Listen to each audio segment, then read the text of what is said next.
Welcome back to my Thoughts from the Canoe video series. Let's return to Jackman, Maine on July 2nd, 2017 for the start of my solo canoe adventure.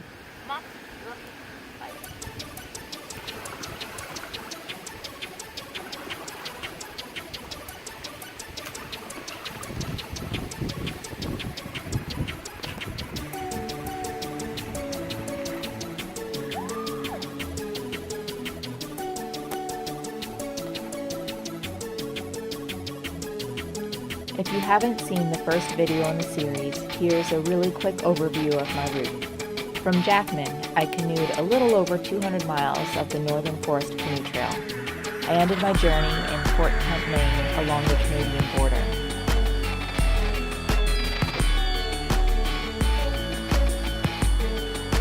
Let's head back to my first day on the Moose River.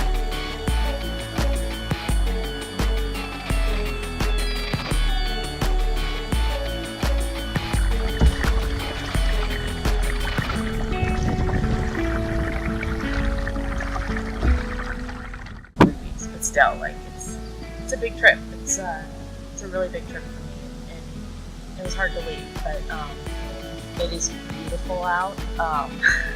The sky's blue. There's a easy breeze coming from behind. The weather is amazing. It feels great. The weather's perfect, and I'm so happy to be out here. All right, made it to Long Pond.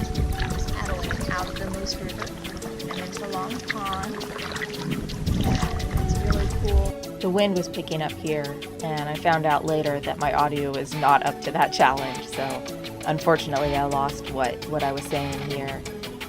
I do remember how I felt though when I first pulled into Long Pond. It was beautiful, and it felt magical there. Normally when it's this windy, I'm paddling pretty hard to kind of get across and not lose any ground, but here I just had to stop and take it in, and if I got pushed back some, then I just paddle back forward. I just was in the moment, and it was beautiful.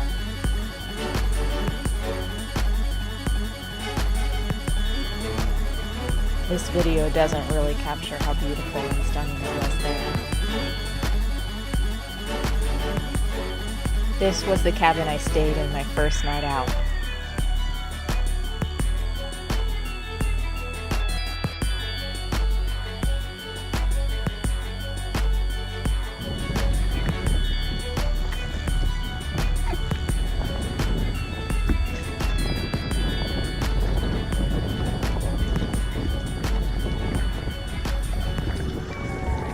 The next morning, I woke up to a brisk breeze.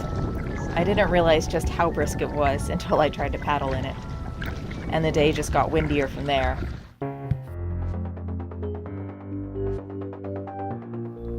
Winnie, my Winona wilderness canoe, performed very well in the high seas of Long Pond.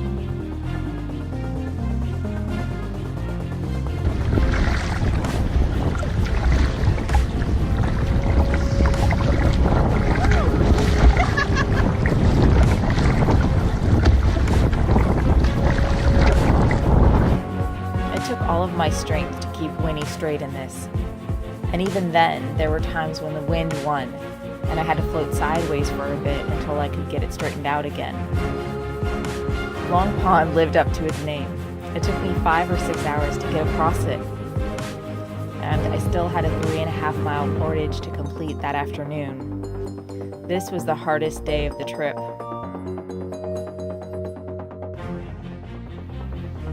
I thought about quitting.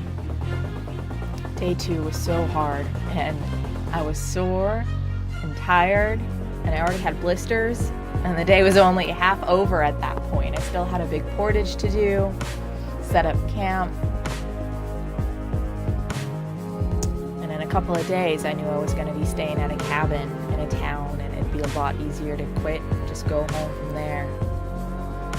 So I kind of decided I'm just going to get to town, stay in the cabin, have a shower, have some food, see how I feel. If I still want to quit, I can. So I just kind of took what I could from the experience at that point and just kept pushing on. Got to my campsite later that day, and it was beautiful and stunning. I was still tired, I was still sore, but it was beautiful. I still didn't know if I was going to do the whole trip or quit or not, but I just kind of was there and enjoyed it whatever time I had or didn't have on the trail, not really knowing and being okay with that. I was just going to go as far as I continued to feel like going. So that got me through that really, really hard day, which in hindsight was the hardest day of the whole trip, although I didn't know that at the time.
This is night 2, my first night camping, because I stayed in the cabin yesterday.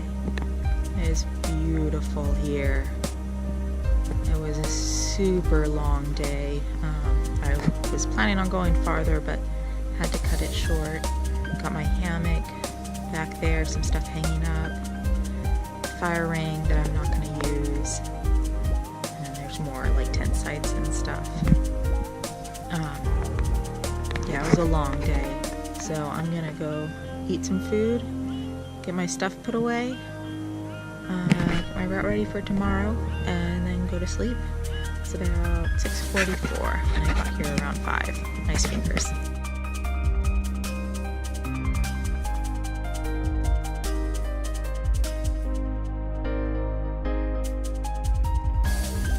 The Brashua Lake Dam Portage was the second time that I used my new Portage cart on this trip. It's Cabela's steel canoe cart and it was fantastic. I pulled this thing, I pulled it over rocks and tree roots on basically hiking trails that technically aren't wheelable, but they were for me. I thoroughly abused this thing. Alex was jealous of this cart. He went through 3 or 4 carts on his through paddle, and they just break. The wheels would pop or the axles would melt, and this cart got me all the way through, and I have no doubt will get me around for a while longer. It is really heavy. It's 17 pounds, but it was definitely worth the wait.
You can see Mount Kineo here in the distance, rising out of Moosehead Lake.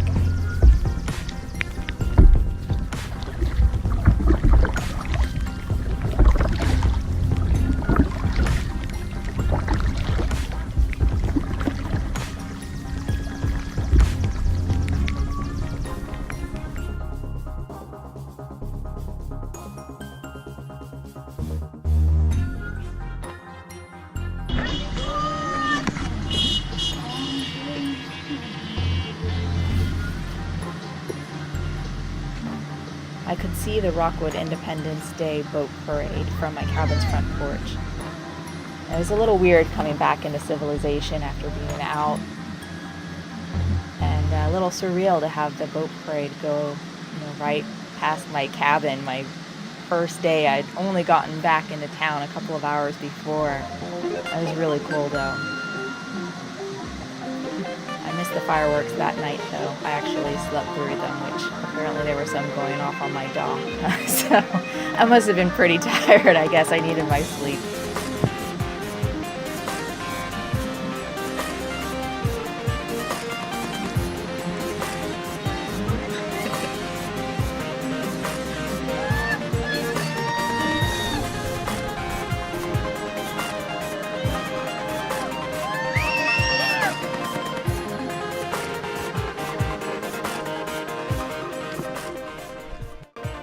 I took a day off from paddling to hike up to the fire tower on Mount Kineo.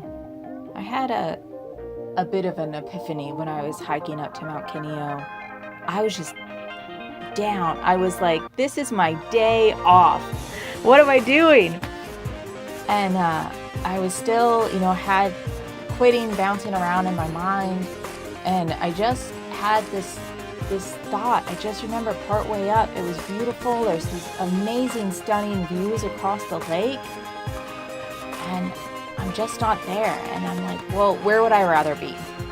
I want this adventure. I want to do this. And it's hard and it's uncomfortable. And so much about modern life is comfort. Just being comfortable all the time. Air conditioning, heating, couch, car, just you're never uncomfortable. And I realized it's okay to be uncomfortable sometimes. I could go back to my cabin and sit on my couch and sit there for the rest of the month. But that's not going to make me happy. That's not what I want. And my whole mentality changed from that.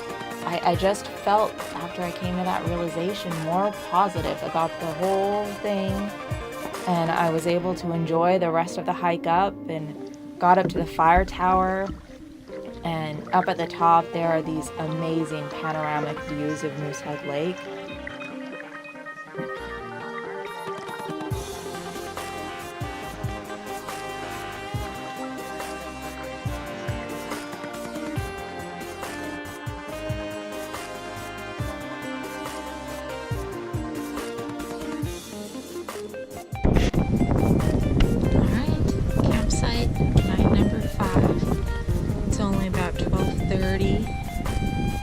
Been here for at least an hour. Made good time, and I didn't want to push it more because this lake is known for bad wind. And after this, there's only one more campsite before a Portage, and a little while before the next one. So I just don't want the wind to get worse this afternoon. And if that last campsite before the Portage was taken, then I'd have to commando camp, which I can do, but prefer not to if I don't have to. So there's my tarp all set up. Nice fire ring that I probably won't use. Nice picnic table. A nice little ridge pole over it in case I need to hang a second tarp. And a swimming hole, which I am planning to check out next.